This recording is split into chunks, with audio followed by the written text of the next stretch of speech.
हाँ तो देखो, मैं प्लान कर रहा था कि पबजी मोबाइल पे वीडियो बनाऊंगा, लेकिन ऑलरेडी बहुत ही सारे लोगों ने कवर कर दिया है, तो सेम न्यूज़ सुन के आपको भी कंटाला आ जाता होगा। तो हाँ, आज हम लोग बात करने वाले हैं आईकू के बारे में। तो डेफिनेटली अगर आप ये वीडियो देख रहे हैं तो आपको आईकू के स्मार्टफोन में इंटरेस्ट होगा, या हो सकता है आप प्लान कर रहे होगे एक नया आईकू का फ़ोन लेने का। हाँ तो सही वीडियो में आए हो।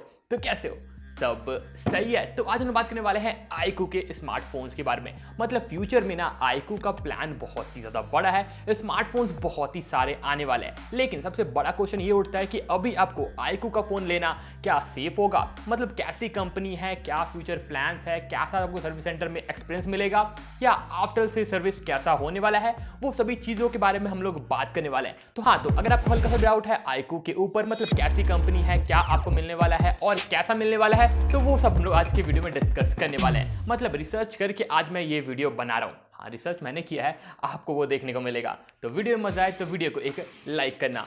तो चलो फिर शुरू करें। हाँ तो फ्रेंड, जैसा कि आपको मालूम है, आईकू ने इंडिया में टोटल 2 नए फोन्स अभी रिसेंटली लॉन्च किए हैं, iQOO 7 और iQOO 7 लेजेंड। दोनों बहुत ही किलर प्राइसिंग में आता है और दोनों फोन ना टक्कर देता है Mi 11X सीरीज को।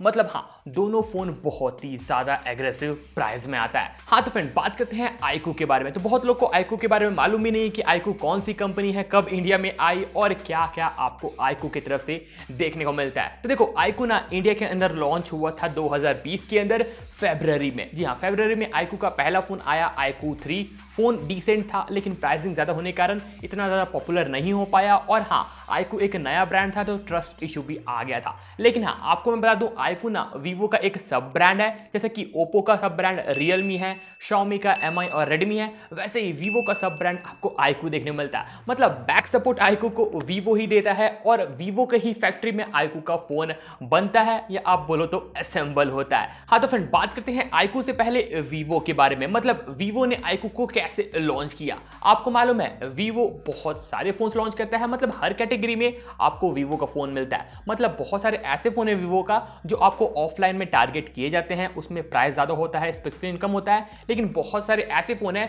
जो ऑनलाइन मार्केट को टारगेट किया जाता है, मतलब स्पेसिफिकेशन बहुत ही अच्छा होगा, प्राइस आपको डिसेंट देखने को मिलेगा। हाँ, बहुत सारे आपको वीवो के अलग अलग वैरायटी के फोन्स देखने में मिलते हैं। वीवो अपना कैमरा डिजाइन के लिए जाना जाता है। हाँ, कुछ इस तरह का वीवो का फोन आता है। लेकिन हाँ, वीवो भी चाहता था कि अपना एक ऐसा कंपनी लॉन्च करे, एक ऐसा ब्रांड लॉन्च करे जिसमें आपको एग्रेसिव फोन मिले, बहुत ही ज्यादा एग्रेसिव प्राइसिंग में, जैसा कि ओप्पो ने किया।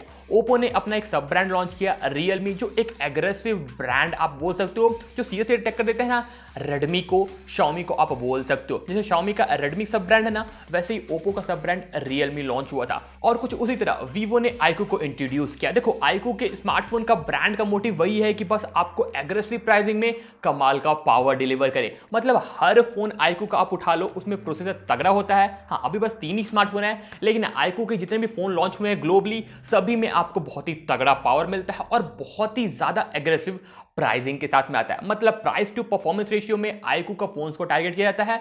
यही मोटिव आपको वीवो का देखने को मिल जाता है। बात करते हैं कुछ अपकमिंग स्मार्टफोन के बारे में। बहुत ही जल्दी आपको इंडिया के अंदर आईकू का Z3 मिल सकता है। जी हाँ, Z3 बहुत ही तगड़ा स्मार्टफोन होगा और ये भी प्राइसिंग बहुत ही ज्यादा एग्रेसिव लेके आता है। इसमें आपको देखने को मिल जाता है स्नैपड्रैगन का 768G का प्रोसेसर, जो एक लेटेस्ट प्रोसेसर स्नैपड्रैगन का, और बहुत ही एग्रेसिव प्राइसिंग में ये भी फोन आपको देखने को मिल जाएगा। मतलब पावर चिपसेट में बहुत ही तगड़ा होने वाला है। और जैसे कि मैंने आपको बताया, आईकू फोकस करता है परफॉर्मेंस और गेमिंग के ऊपर, तो हर फोन में आपको अच्छा से अच्छा परफॉर्मेंस देखने को मिलेगा। हाँ, मतलब फ्यूचर में आपको आईकू के मल्टीपल फोन्स आने वाले हैं। हाँ, बात करते हैं ना अभी करेंटली इंडिया में आईकू का क्या हाल है। तो देखो, अभी इंडिया के अंदर आईकू एक नई कंपनी के रूप में आप देख सकते हो। मतलब 1 साल में फोन लॉन्च किया था 2020 के अंदर, उसके बाद पूरा 1 साल आईकू गायब था। मतलब आईकू के बारे में कुछ भी हवा नहीं था और सडनली आईकू वापस आया। मतलब हाँ, अडॉप्ट करने में बहुत ज़्यादा टाइम लगने वाला है लोगों को, क्योंकि ट्रस्ट इशू भी बहुत लोगों को आ जाता है। इवन यहाँ पे रेडमी और रियलमी पे लोग ट्रस्ट नहीं करते हैं। हाँ, मतलब अपनी जनरेशन के लोग कर लेते हैं, लेकिन हाँ, थोड़े ओल्डर जनरेशन के होंगे तो वो ट्रस्ट जल्दी नहीं करते हैं। तो आईकू को थोड़ा ट्रस्टिंग इशू इशू हो सकता है, लेकिन फिर भी वीवो का सपोर्ट है तो आपको इतनी घबराने की जरूरत नहीं है। हाँ, तो मान लो अब आपने फोन ले लिया, लेकिन सर्विस आपको कहां देखने को मिलेगा, मतलब आफ्टर सेल सर्विस में iQOO कैसे आपको सपोर्ट करेगा। डेफिनेटली आप प्लान कर रहे होंगे एक iQOO का फोन लेने के लिए, इसलिए आप इस वीडियो में आए हो या iQOO के बारे में आपको जानना होगा, तो iQOO के सर्विस के बारे में भी थोड़ा जान लो। तो देखो, इससे पहले iQOO का अपना सर्विस सेंटर हुआ करता था और वो बहुत ही ज्यादा कम स्टेट्स में अवेलेबल था, बहुत ही कम सिटीज में अवेलेबल था, और वो भी सब बड़े बड़े सिटीज के अंदर अवेलेबल था। लेकिन अब iQOO के हेड गगन अरोरा ने क्या बोला है कि अब iQOO के फोन्स को आप वीवो के सेलेक्टिव सर्विस सेंटर्स में सर्विस करा सकते हो। सेलेक्टिव वर्ड ये ध्यान से सुनना, वीवो के हर सर्विस सेंटर में ये एप्लीकेबल नहीं होगा, ये फोन एक्सेप्ट नहीं किया जाएगा। तो देखो, अगर आप प्लान कर रहे हो एक iQOO का फोन लेने का, तो मैं आपको सजेस्ट करूंगा आपके नियर बाय घर के पास जितना भी सर्विस सेंटर है वीवो का,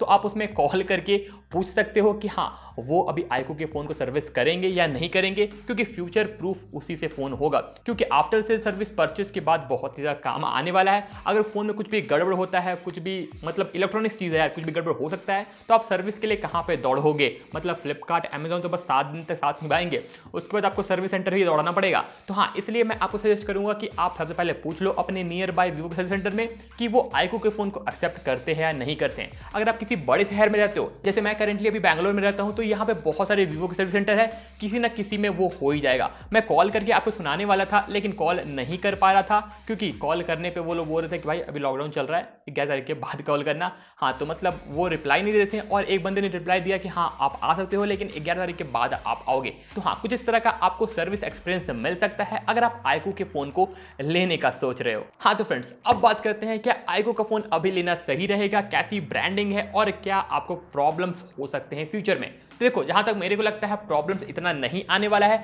अगर ये आप ये क्रॉस वेरीफाई कर लो ना कि सर्विस सेंटर वाला जो बात मैंने आपको स्टार्टिंग बोला, अगर वो आप चेक कर लो तो आपको फ्यूचर में कुछ भी प्रॉब्लम नहीं आया होगा। तो देखो, iQOO के पीछे बैक एंड में वीवो है, तो आपको इतनी घबराने की जरूरत नहीं है। तो हाँ, इतना भी कुछ रिस्क वाला बात नहीं है कि चाइनीज फोन है तुरंत खराब हो जाएगा।